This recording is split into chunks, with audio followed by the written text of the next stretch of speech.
Morning guys, we've stopped in here in Sydney to see the guys at BOS Jockey Wheels, and we're going to get some new shoes put on our van today. Anyway, we'll take you on in, or already inside, but we'll introduce you to Scotty and Tegan and a few of the team members, and we'll just go through what's going to happen today, and we'll take you along with the journey, show you how they actually do it, how to properly measure up the legs, because the legs come in different sizes. I won't talk too much about the legs or the jockey wheels. I'll get the guys, the subject matter experts, to talk about them, because obviously there's certain things you need to know before you work out what legs you want to put on your van. They'll also show you how easy it is to do at home, so that you can just go in, purchase the legs, or get them sent out to you and then do them yourself. Anyway guys, I'm going to introduce you to Scotty first. How are you, mate? Good, Dave. How are you today? Good, good. So I've got Scotty from BOS Jockey Wheels here, and Scotty's going to give you a bit of a rundown now on what we're going to do. Right, so today we're going to replace his original legs to our new legs here. So we're probably going looking at roughly a 700 and a 600 on the front, but we'll measure and then we'll show you how to do all that as well. On that, what sizes do the legs actually come in? All right, so we have a 400, 500, 600, 700. So the 700s are really mainly for the big off-roaders. Most common ones are for us are 5s and the 6s, and also the 4s are mainly for the road vans. Righto. And can you just give the viewers who don't know just a little bit of a rundown on your legs, their capability? I think they can hold like 1,800 kilo per leg and stuff like that, but you want to just talk about why we would go with a BOS leg over the stock standard little flimsy ones that actually come with the van. All our legs are rated to 1.8 tonne each, so they have got a good, nice lifting capacity. For replacing the original ones to the BOS Jockey stabilising legs, a lot more strength. You can actually lift your van if you are in a bad situation or you've got a flat tyre. You can lift, replace your tyre, drop it back down, and then nice and safe. So one, a lot safer. You don't have to have your jack with you at all times. You can have got 2 legs that can actually lift and support your van while you're changing a tyre or checking wheel bearings. Okay, on that, I know there's going to be people out there that are going to actually say, oh, but they're not a jack and you can't do this because you're going to twist your chassis and all that sort of stuff, right? Which, if you do it wrong, yes, you will do that. So, for instance, if you go and get your leg and you put the right-hand corner down and you jack it all the way to its possible thing, then you're going to twist your van and your chassis. Obviously, you've got to go around each leg, or the 2 legs on the side that you're using, jack them up 5, 10 mils, go to the back one, jack it up 5 or 10 mils, and just rotate them, and eventually you'll get the wheel off the ground. Is that correct? Yes, it is. Look, best way I normally explain it to customers, if you're standing on one leg, you're having a lot more pressure just on one foot. If you're standing on both feet, you can stand for hours. It's exactly the same with the van. So you want to spread your weight over the tyre van, so that's 2 legs, 4 wheels or 2 wheels, depending on what van you have. And that's something I noticed with the BOS legs, is the base plate that you have on them is a lot bigger and covers more ground than the little one that comes with the stock standard van. Yeah, well, it's again, a bigger footprint means you can spread the weight open further around. Especially if you're in, say, sand, loose gravel and all that kind of stuff. You don't want a 50-cent coin, you want a shoebox. And that gives you the bigger footprint, less stress on everything as well. No worries. All right, so if somebody orders a set of legs, you're going to show us. I see you've got the old trusty tape measure here. The first thing you can do is go and measure it up, is that correct? Yeah, so the best thing we always like to do is get the van as level as possible. So it gives us a good rough estimate on where you want to get the van, because as some vans might have, say, we'll say for argument's sake, a 500 on the front and a 600 on the rear. Just all depends on how the chassis is sort of set up. So, all right, so from here we have the top of the U bracket, so you can measure from here or from here. All right, so we've got the top of the U bracket for the legs and the top of the U bracket from the actual U bracket from the Caravan itself. So, grab a trusty tape measure. Hope you guys can see this one. Yep. All right, so from the top of our bracket, we've got 710. We always want roughly, say, a 20 to 30 mil clearance underneath. I always say, if you can put your hand underneath once the leg is dropped, then we've got plenty of clearance. So we're probably looking at 700s all around. We might even go a 600 on the front with a pipe extension, and we might just go full 700 on the rear. All right, well that's simple. So obviously you do the same for all of them just to be sure, Yes. like that old saying, measure twice, cut once. Yes, so always check the front and then also always check the rear. So we had 720 on the front and we got we'll say 790 on the rear. So 700 for us is actually taken from the top of this bracket, and if we pan down to the floor, we have Plenty of room. plenty of As you room. said, to put your hand under there. All right, so that's what we're aiming for, is a little bit of gap, so when you are fully loaded up, when everything sags down, you still got room to clear to bring the legs underneath. Righto, so what we're going to do now is we're going to actually install and go through the steps of installing the legs on the actual Caravan. So I've got Scotty back here at the moment. He's going to open up the box and just show us what comes in one of the kits. Take it away, Scotty. All right, so in your kits, you'll get 2 base plates. You'll also get your instructions and the drive bit. In your box here,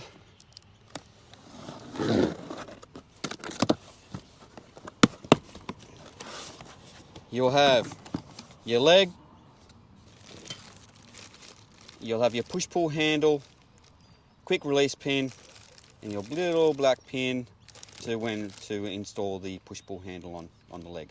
Which will show everyone how to do it as we go. Yep. Okay, so that's what comes in your kit. So the first thing that we're going to do is remove the existing leg, correct? Yes. Okay, so we'll go over here and we'll show the people on exactly the steps in removing the leg. To remove your existing leg, we need to remove these 2 bolts here, and there's also 2 nuts on the rear, Yep. just there.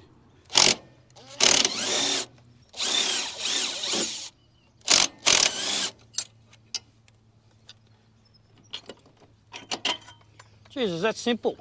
It is that simple. Yes, so now we're going to put the BOS leg on. And as you said before, we did all the measurements and you know exactly what size. We're going with the 700mm leg on the back. Yes, so we're going to go 700 on the rear, put these up, line them in. Using the existing bolts that were on there. Yep, so using the same ones again.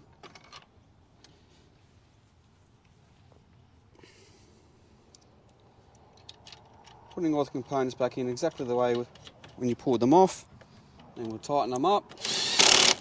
Now, is there a set pressure or whatever to tighten them to? Can you over tighten them? yes, if you over tighten them, if you want to just come around here, if you over tighten them too much, what happens here, this part here, will actually squash in, which then pinches all this into, and then you won't be able to free swing your leg. You need a firm, but not over tight. Yep. You don't want, obviously, if it's too loose, then the whole thing will jiggle around and it's going to make horrible noises and not going to do what it's meant to do. So nice and firm, but not over tight. Excellent. All right, so that's the installation of your actual leg. All right, so we have our base plate, a push-pull handle, a quick release pin, and your little black pin to attach your push-pull handle. Bring it up here. Push-pull handle goes in here. The little black pin goes into the hole there. Push it in and you'll hear a little click. That's to make sure that we're in nice and tight. Is it possible for the handle to go on upside down, or obviously you've got BOS written on there, so as long as that's written the right way up, then the... Yeah, it's just more a presentation. Doesn't matter if it is upside down, they will work in any direction. So, but yeah, we just like to have BOS right way. Yep. And then to attach the base plate, slide that in, put that into there, and make sure that your clip is actually on. I notice on the base plate that you have an opening here, like it's like a horseshoe.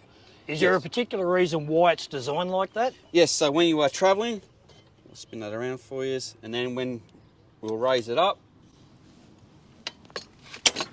so then it sits nice and flat underneath. I'm guessing also, if you're on uneven ground and your legs don't fully go down and you're just using them to stabilise, if they're on an angle, again, this accommodates the land, so to speak. Yes, so we have three angles. One for storage, for stabilising and lifting. So Teagues, now that we've got our leg attached, what are we going to go through now? Basically, I'm going to take you guys step by step over the whole stabilising leg.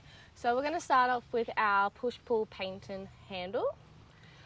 As you can see, it's a push-pull motion. We're going to start off by pushing and then lifting the leg up here. Then we want to lift and jiggle around to make sure that these little springs are in place. Now what we can also do is we can pull, lift the load up, drop it back down, make sure you wiggle it in, and then that way you know it is in place. Okay, so you're saying push-pull, you have a choice. You can either push to get it up or down, or you can pull to get it up or down. Correct, because as you guys know, when you're travelling around there, you might have some injuries, you might have some arthritis or something going on around the lines. Yeah, okay, so as you're just explaining there, Tegan, the advantage of this over the traditional leg, that one you can only pull. This one you can push and pull. For the older people, I guess, that have arthritis or sore shoulders, or the ones that aren't as strong, that push-pull method is awesome. Correct, that is correct. And we've also designed this in a way to make it also that females are also a big part about this as well. It's not just male territory. It's also a female can also come out here and give it a shot, as I'm showing you guys now. Okay, now you've got a couple of little silver things here. What are they? So these are our pipe extensions. So this is our 120mm extension. This is only designed for our jockey units. You cannot use this with your stabilising legs at all. These are the 100mm extensions that you will get. These do not come included in our kit. You will have to purchase this as an extra, as not everyone requires the extra travel length or the extra 100mm at the bottom of it. So as we can see here with this stabilising leg here, we have a little gap here in between. We can still get our 100mm extension over under here. It won't fit exactly, so what we will have to do is release your quick release pin, drop down the base plate. We want to pull, put this on the angle like a standard stabilizer would. Then you would like to insert this into your base plate. Put your quick release pin inside of here, there like that. Then we pop this one back inside. Make sure the lines are lined up. Grab the other quick release pin, put that in. Then as you can see, the attachments are there. Then we can go back, grab this, push this one back down, and there's your extension attached with your stabilising leg. And like you were saying before, give it a bit of a jiggle to make sure that it locks in. Correct, yes, and that's what you always want to do, just to prevent anything else from happening or it popping off when you are trying to raise up the van or put it as a standard stabiliser. And I guess the advantage of having the extra leg, not all ground is level. Correct. You may be on a sort of a slope due to wherever you are, and I guess where the ground is further away, that leg would come in handy. On the other side, you might not need that. So it just gives you that advantage of extending that leg extra and supporting your van. You can also interchange these, so you can actually put two sets of the 100mm extensions on one side of the stabilising legs. So they get sold in pairs, same with the stabilisers. So obviously if you want to get four, you've got to get two sets of those. But yeah, with these ones, you can pop another one on the inside of here, just have it on the one side. You don't always require it on both sides. It's whatever ground you guys are working on. Okay, thank you very much, Tegan. Not a problem at all. Cheers. So Teagues, what have we got here, mate? So here is our attachment pieces that you would use to operate either the BOS unit or our stabilising legs. So in all kits, jockey units and stabiliser legs, you will get our drive piece attachment. So this goes into your drill here. This has not been designed for any rattle guns or impact drivers. So this goes inside of here. You want to obviously make sure it is open. Pop that one inside there, lock it up. And I like the fact that it's made of steel, not plastic. Before you guys always operate the BOS stuff, I always recommend to spin it around so you know which setting you're going in, either anti-clockwise or clockwise direction. This is also our manual handle that we've come out with. Now this has the same attachment piece at the bottom of it, it's just in a handle basically. So we've designed this for people especially with stone stumpers or bike racks at the front. With our standard handle, when you're going to operate it, very easily for you to knock your knuckles all the time. So this instead just goes inside of here, and this will still extend the unit out and retract the unit back in as well. So I guess if you don't have a drill, Correct. or if your drill's gone flat, or it's that time where, yeah, you just have mismanaged it sort of thing, Yep. at least you have a backup plan to lower or raise your legs. That is correct, and that's why we've designed it that way. In case you do have the stone stumper at the front, as I did mention, this is a higher way, so you're not going to actually hit your knuckles. And like you did say, if your battery is dead on your drill, this is a second option for you as well. Okay. So as you can see, if you just watch out, Dave, I'm just going to pull the jockey stabilizer leg up here, lock it into place. Even if you spin the base plate around, that locks into place perfectly fine. But if we had our linchpin facing this way, and we had it like that, see how the linchpin is sitting like that? That can also tend to vibrate the stabilizer leg out. So it means when you have locked up the stabilizing leg, this can add vibration, and then the leg will actually eventually start extending outwards. Get this, move it around, put it to the back of it like that, and then it'll be nice and flat for when you lock it up. So an easy way to remember, I guess, is you've got the open part of the horseshoe here. Correct. Leave it open. So I'm going to start mine off on a 6 on number 1. Now we are going to extend this unit out. So I'm holding the bottom of the base plate because there is no load or there is no weight on the stabilizer leg. It is going to spin because in our stabilizing legs, behind this red cover, you have our gears that interlock with each other to make the stabilizer legs extend out, basically. Can you just give us a demo on what you mean by the leg spinning, Of just course. so people will see what it does? Yeah, of course. So we're going to pop the drill piece in here. Oh, yep. Like that. There's no weight on it. So if I just hold it here with my hand, no weight added, like I'm not here pressing on it, I'm just holding it.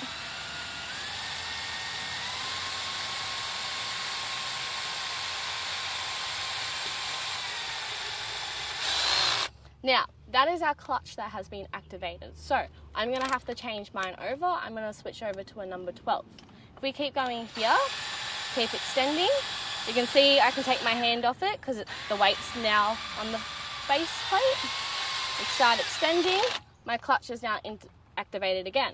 We can then move to a higher clutch setting if you can, or you can, for a heavier Caravan, you're more than welcome to use a drill option as well. So if we go here, start extending that out, that's raising the van up and putting the weight onto the bottom.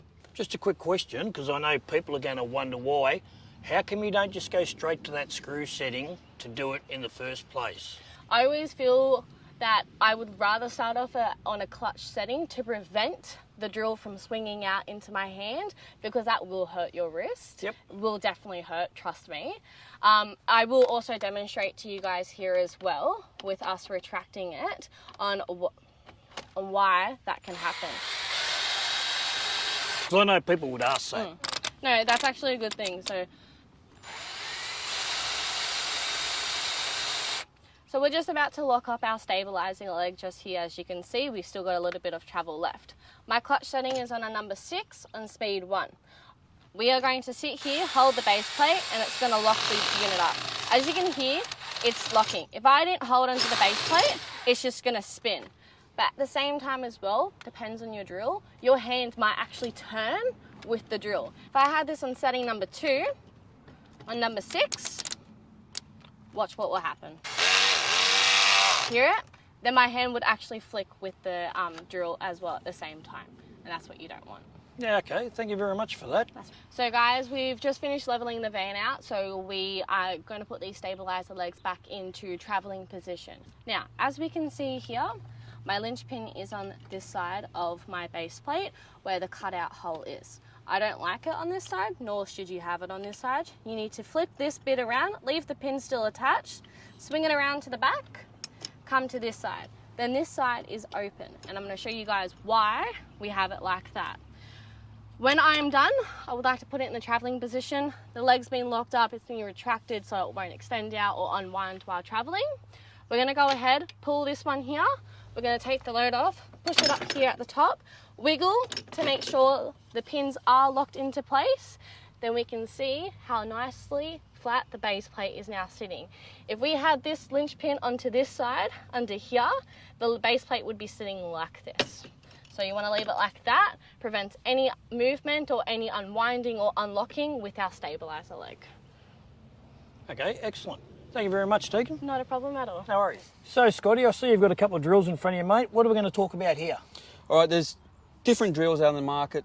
So different types, different ways they can be used. As on this one here, we have 3 settings. We have a hammer, we have a drill mode, and a screw mode. Now the screw mode activates our clutch settings. So we need to flick that over to our screws, and that will activate our clutch. If I bring this back over to the drill mode, this will disengage the clutch. Now if we put it onto our hammer mode, which we don't want to do because it acts like a rattle gun, and that's not good for our teeth and your unit as well. So for the legs, screw mode or a drill mode. Now for this one, it has only got clutch settings or a drill mode. Now there's also speeds on your drills. This one here, got a 2-speed and a 1-speed. 2-speed is like a drag car. Fast, plenty of speed, but absolutely no grunt. We put it on number 1. It's slow and steady. It's like more of an old tractor. Plenty of torque, not a lot of speed. And that's what we want to do when we are lifting our vans. Okay, so the main thing to take away from this, Scotty, I'm hearing, is never ever use hammer. Never use hammer. It's like a boxer hitting someone in the teeth. One day something's going to go wrong. We don't want that at all. No worries. All right, thanks a lot, mate. No worries, Dave. Have a nice day. So, Scotty, now that the legs are all on and we've gone through the whole lot, what are we going to do now, mate? All right, we're going to show you how to raise or level your van. Okay, right, let's go. All right, as normal, make sure that we're in the right direction with our drills. Number 1, low and slow.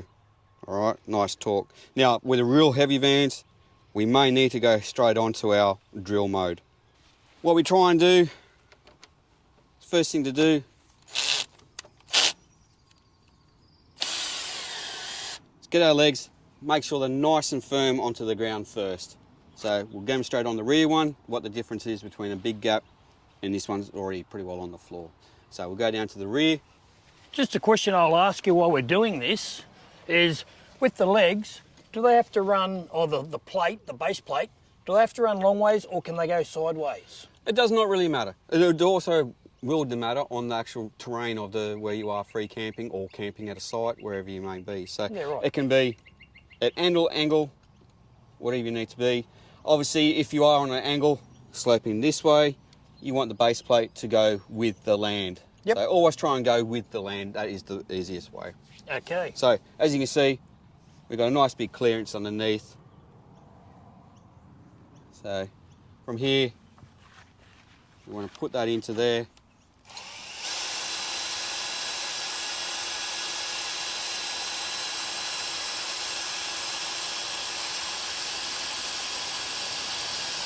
Now, the van has taken some of the weight on this, so we know the base plate's not going to spin on us, and we're right to start lifting. Now, we want to do a seesaw effect if we're needed to lift. All right, we don't want to try and lift a real heavy van on one leg. You will, and I'll say it again, you will do damage in your BOS Jockey legs. All right, we want to prevent that by taking small little increments. Now, the best way I always explain, either 3 fingers, 2 inches or 50 mil, depending on what year model you are born in. The other thing with that too, mate, is I guess it's not going to distort the chassis or the frame. If you go in massive increments here, you're going to distort your frame and your chassis and probably bend it. So by doing it in the small increments, not only does it help the legs, but it helps your van as well. Exactly. It's like jumping over too many steps in going up a staircase. You know, you want to take those small increments, so it's better for your body, and all for our sake, it's better for our vans. So small increments, better than trying to do a big leap. Righto. So start off, go in, Take it nice and slow. So that's our roughly our 50 mil, 3 fingers height. All right. Then we'll go from the front again.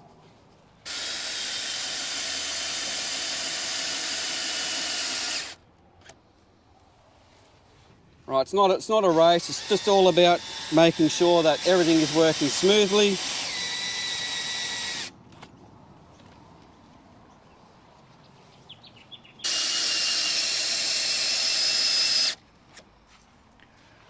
So while we're doing this, Scott, Yep. just a quick question. Should we ever have all of our wheels off the total ground? Absolutely not.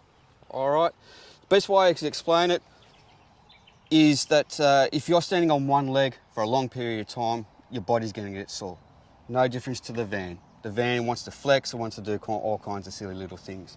Best thing to do is have as many feet on the ground as possible. So we want our legs, we want our wheels, all that to be on the ground as much as possible. Now, if you are in a real bad site and you're noticing that your wheels are starting to lift off, go slightly past, get rocks, twigs, max tracks, or anything that you can do, shove it underneath the wheels, then lower it back down to where you need to be.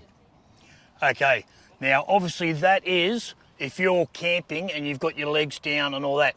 But if we've blown a tyre, all right, obviously it can go up for a very short period of time while you change the tyre. Yes. And then lower it back down. Yeah, because it's only for a short amount of period of time. Hopefully you haven't done anything else and it's just a blown tyre. It's as simple as jacking it up, replacing your tyre and bringing it back down. You're not actually going inside your van. Yep. So for that purposes, absolutely fine. The reason I ask that is because there's people out there that go, you should never lift it off the ground and all that. I understand when you are camping and you're there for a week or a couple of days, you want your tyres, you want as much contact with the ground as possible. However, if you've blown a tyre, it's not going to take you long. Like obviously you loosen your tyre and all that while it's still on the ground, raise it, pull the tyre off, new one on, back down. Exactly. You know, you're doing all your pre-stuff first, so you know you're pre-loosening your tyre, your wheel nuts. So when you are jacking it up, it is quick, easy. Take your old one off, place a new one, drop it back down, doing the seesaw effect, and then you're off and go again. You're not actually getting physically inside to get something. Yep. All right. So that's the main key points. Yes, good for changing tyres. Do not go inside when you're only on the 4 little corners. Yep. Cool. All right, so we'll keep going. Yep. All right, this little trick here that I've picked up will also help people with arthritis in their wrists or don't have a real big strength in their wrists. So from here, put it in as normal. Now, depends on you're left-handed or right-handed. I like to have my left hand here, so it gives me extra strength, and then pull your trigger. All right, if you're left-handed, you may want to do it this way or that way. As long as you've got leverage on your drill here, it will make it more stable for lifting up. All right, now we have done our seesaw effect. We've got up above where we need it to be. We have now our tyres are free spinning. All right, this is only for extreme situations. 1, changing tyres, or 2, you're on a real bad site and you need to go above that area. So again, if you are on a bad site, go more than what you need to. Put rocks, timber, whatever you can do underneath the tyres, drop them back down. So when when you need to change a tyre, please leave your van and vehicle attached.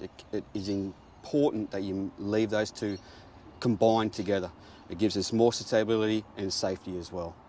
And one thing I'll say, Scotty, is the bit of ground that we're on. We're actually on a fairly steep hill at the moment, and these legs are doing quite a good job, and especially how easy it is to turn these wheels. Now, Roz is going to turn around and just show the angle of the ground behind us, that we are on a bit of a slope, and you've still been able to do that, and if need be, change the tyres on the van.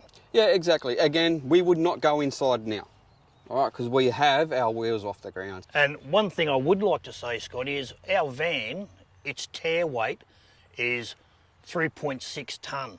Yes. And your legs are doing this. Absolutely fine. People with smaller vans are going to have no worries. Absolutely not. So, as I said, they're all our legs are rated to 1.8 tonne. All right, so that's per leg. So overall, we've got a massive amount of lifting force. So now, obviously, we've gone and changed our tyre. We're now going to put the legs back down, I guess, because we'll get the van back on the ground. So we'll crack on with that. Yep, and it's exactly the same as raising it. We need to do the seesaw, but going down in reverse. So, Scotty, what are we doing here, mate? What's this interesting little device you've got here? All right, this is our clamping system. If your original clamp has broken or something has gone wrong or you don't like it where it is, it might interfere with stone guards or something like that, you need to relocate. So this is our setup here. This is a double clamp system. This is for our 50. We also have our 60 diameter as well. And what's the 64? This is for our black op range. Yep. This is a big heavy duty stuff. So for this van here, it's a lot stronger, built tougher. So we have 2 options in your jockey wheels. Yes, we have the black ops range, which is a 60 diameter, and we also have our 50mm range, which is our 3-rib unit as well.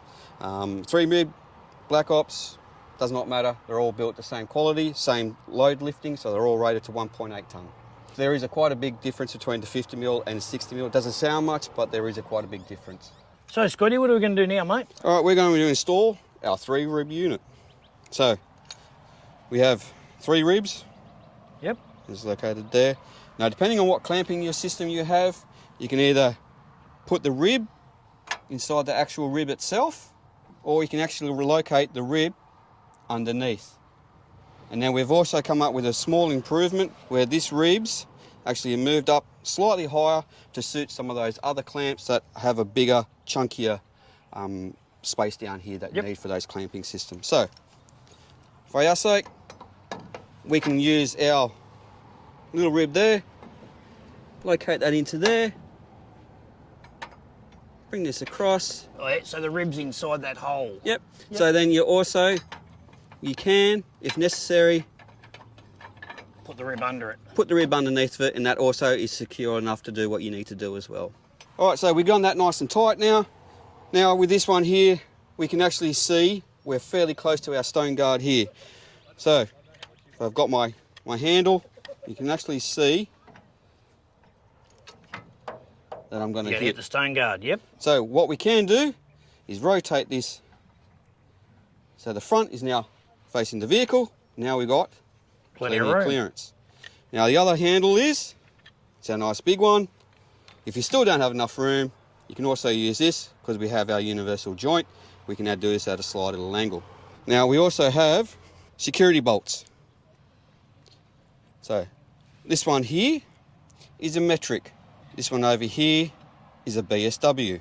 Most of the times, if you've got a round handle, it will be a BSW. These also kits come with our own lock-in key to do them up. So, if you are deciding to go the security route, remove your unit. Now there's a little washer here. You need to get a vice grips, pliers, multi-grips, whatever you've got. You need to squash it. Just a little bit of a grip, and just unwind this. Yeah, so you're just taking the washer off. So you're just removing the washer. We'll grab our BSW.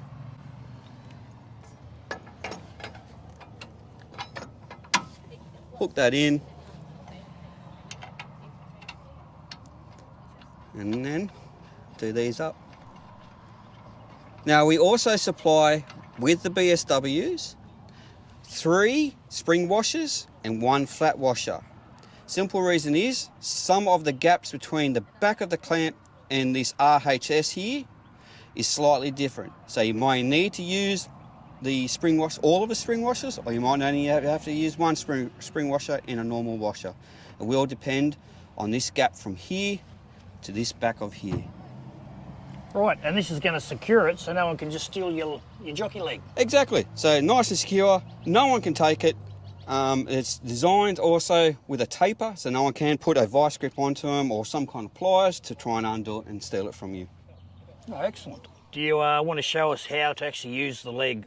Yeah, sure. So As I said, we've done this nice and tight. We've positioned this where we need to do, so we're either away from the stone guard or away from the back of our vehicle, so we've got plenty of room to operate. Now, this is quite a tall Caravan, so if we come down here, we can actually see we're quite a distance away from here. So, what we can do, put another pipe extension in. So what we're trying to do is fill this air gap from the ground to the bottom of our chassis as much as possible. So we keep as much of the inner tube inside the unit as possible. So from here, we'll lower our unit. Now the inner tubes may spin a little bit because we have our guide bush and an O-ring in here to keep everything nice and clean and to try and help keep any dust and all that stuff from going inside. So we've come down X amount. Now we can slide our pipe extension in. Now we can start winding down.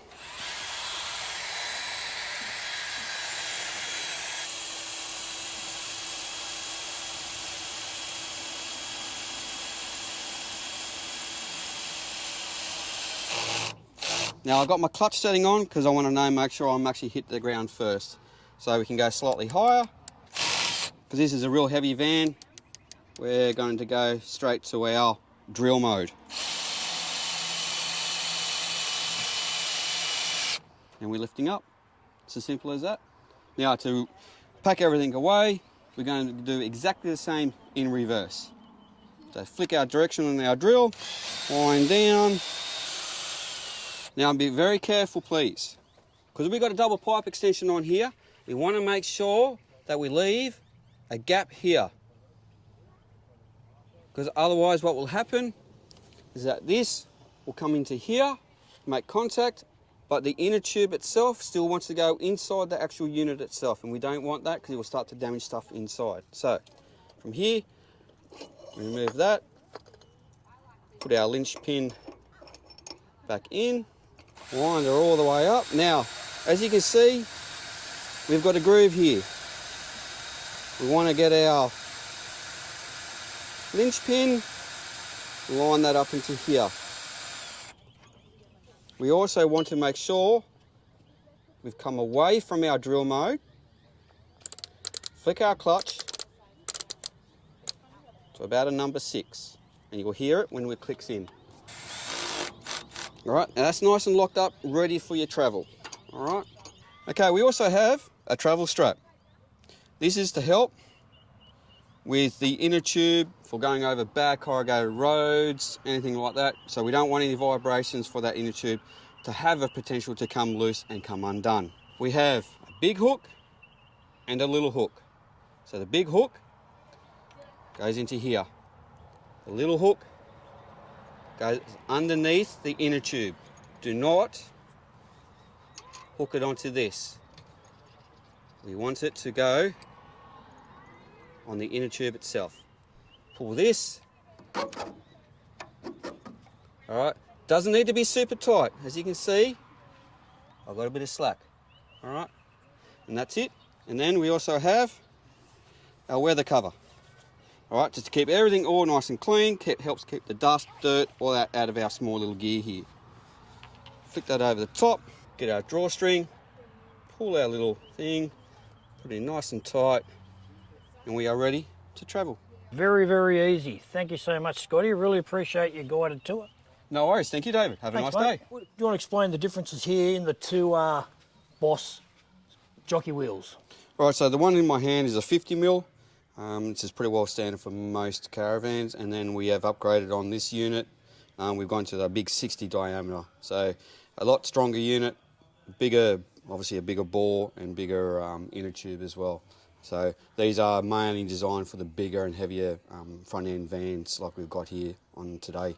So standard 60 diameter. So there is a difference in some clamping systems out there as well. All right, so just be careful on your clamping systems. Something I noticed, so you got the ribs, where these just have the little... Yep, little lugs. It's again something to do with the clamping systems as well. So and also with our swing away units as well. These actually go into our swing aways, so it's easier to move up and down with our swing aways. No worries. Cheers for that. Thanks, mate. No worries.